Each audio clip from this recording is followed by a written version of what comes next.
What's going on, guys? Welcome back to a brand new video. Today what I got for you guys is everything you need to know about the Modern Warfare 3 beta, all the content that's going to be offered for both weekends, everything to expect from it, and so much more. If you find this video helpful or informative at any point, consider hitting that subscribe button so you always stay up to date on the latest Call of Duty news and updates. Also, if you missed yesterday's videos, we had two of them. One went over the 20th anniversary rewards, such as the Captain Price Operator skin, and then the second video went over the Mastery rewards in MW3, the camos, as well as all the rewards you're going to get from the beta, including the free operator. So if you missed that video, make sure you check it out. The link will be down in the description. Anyways, let's go ahead. Let's jump into it. So with the beta going live, there were issues and errors in the beginning where people who did pre-order and people who did get codes weren't able to access it, but that was quickly fixed. And as of right now, it should be working for everyone. If you're on PlayStation and don't have a code, Call of Duty tweeted this out. They said the COD beta is here. If this post gets 5,000 retweets, we'll unlock 25,000 free beta codes. And they've already hit that goal, so make sure you go to their Twitter. I'll link it down in the description. They're probably going to start tweeting out ways and free codes for those of you guys who haven't gotten one yet to get a chance and opportunity to get one of those. But other than that, let's talk about the brand new content that's going to be available in this brand new beta. So first off, we have Weekend 1, which is going to be considered from October 6th all the way to the 10th. With Weekend 1, here's the content that you get. So you have Favela, you have Estate, and you have Skid Row. These are all available right now, along with Pop-Off Power Plant, which is going to be available in Ground War. All that is right now available, but then on the 8th, they're going to be adding Rust into the rotation, so we are going to be expecting an update. Along with this brand new update, expect some patch notes, so they're going to take in all the feedback that players from the beta have been giving them. If there's any issues that have been occurring while people have been playing it, they're going to take all that into consideration, release an update. We'll know more about that once the patch notes are released, but we also have some brand new modes, and that's going to be TDM, Domination, Hardpoint, as well as Ground War. And it seems like the level cap for this week is going to be level 20, and then next week they're going to raise it up to level 30. So it is a little disappointing because if you have played it, you're probably already halfway there after a couple matches. I think I played like 2 matches and I got to level 8. And if the cap is level 20, you should probably be there by the first day. But anyways, other than that, in Weekend 2, it's going to go up by 10 levels. It's going to be level 30. And once you reach level 30, there's going to be a brand new operator reward that you're going to get. This is our first look photo at what he looks like, or our first HD photo. And it's sort of like a crash dummy type of operator. I'm not sure if he's going to be considered a brand new operator or if he's going to be an existing skin for one of the milsims that we already have. So depending on that, he may get a brand new finishing move or not. And then obviously the weapon blueprint that he is holding is also one of the beta rewards that you're going to be able to get as well. So if you want all the details on the beta rewards, check out yesterday's video where we talked about that already. But other than that, during Weekend 2, you're also going to get to see a brand new additional map added, and that is going to be High Rise. So for those of you guys on Xbox and PC, once it's your weekend, you're going to have access to all this, level 30, these rewards, as well as High Rise and Rust and everything else. Now, jumping into the weapons that we have for the beta, these are all the weapons. I'm just going to go over them to just showcase what they all look like. But there's around 2 to 3 weapons for each category. And among these different types of weapons, you will notice that there's the ACR, which is apparently like easily probably one of the best guns right now in the beta. It is one of the metas. You also have the UMP, also known as the Striker, which comes from MW2.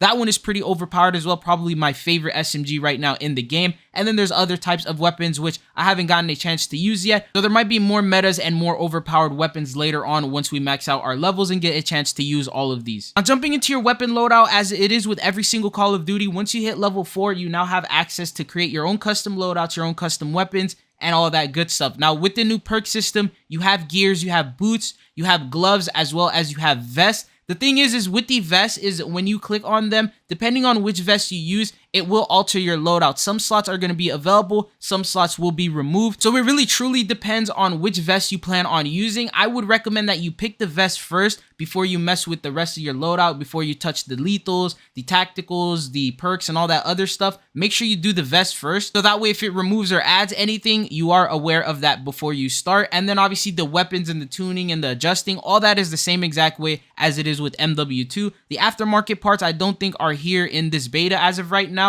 Other things like camos and weapon blueprints, other than the free rewards, are not available currently in game. The only cosmetics that you can use right now are the things that you may have gotten from the Vault Edition if you've purchased that. So if you ended up getting the Vault Edition, you'll be able to use Makarov, you'll be able to use Ghost, Captain Price, as well as Warden. And I ended up getting the Vault Edition for the PC, but I was unable to use any of these operators or cosmetics on the PlayStation. So it depends on where you pre-ordered it from. And if you did pre-order it on another platform, say for example Xbox, you're not going to get access to it until you play on the Xbox account in which you pre-ordered it from. Let's go ahead and talk about the MW3 gameplay in itself, because there are some things that I wanted to mention. So the gameplay in itself is actually really fun. It was thoroughly enjoyable, but one thing that I wanted to mention is that you may have an issue like I did. Maybe I just suck at the game, but I was shooting at friendly teammates because I was just struggling seeing and differentiating the difference between my teammates as well as the enemy team. That's something that it might be a little bit different for you. I usually play Warzone, so I don't really deal with that. But if you had the same issues that I did, go into your settings and turn the contrast all the way up as well as the saturation for the enemy team, so that way they're a little bit more clear when you see them. And then sometimes friendly teammates' names will disappear and then it'll like make it look like they're enemies, so that's why I start shooting at them.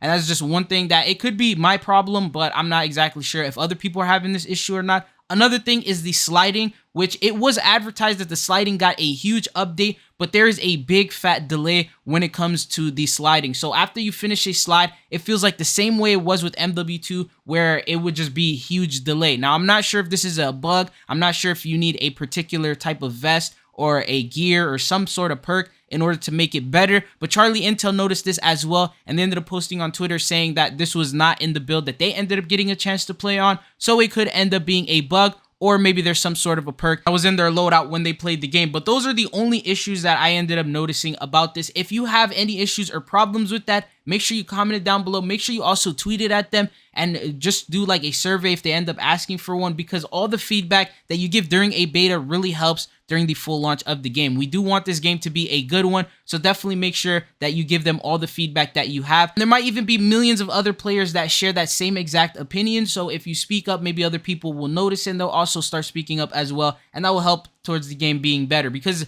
Sledgehammer is saying that they are listening to the feedback and they are watching everything and they are taking constructive criticism, and that's something that we want to see to keep the game as healthy as possible. But overall, what are your thoughts and opinions on Modern Warfare 3 for those of you guys who got a chance to play the beta? If you haven't gotten a chance to play it, based on the gameplay, based on what you saw at COD Next, based on these videos, what are your thoughts and opinions on it? Do you think it looks good? If there's any types of videos you guys want to see here on the channel, comment in down below. I am looking to see what types of videos to make and post to help you guys out who are trying to grind out MW3, especially for those of you guys who aren't going to get access until weekend 2 and you want to be prepared, so you jump in there with an advantage and you know exactly what to expect and what to do. I want to make a video to help you guys out. Right now, I'm trying to find the best settings, because right now my settings are looking a little bit dull. The game doesn't look as bright and as vibrant as I think it should look. So I am trying to work on some good settings for that. So once I have that for you guys, I'll make a video and cover that for you guys. Also, if there's any loadout tips or anything like that you guys want to see here on the page as well, feel free to let me know about that. But that's all they got for you guys in this one. Thank you guys for tuning in. If you found the video informative or helpful, consider hitting that subscribe button so you always stay up to date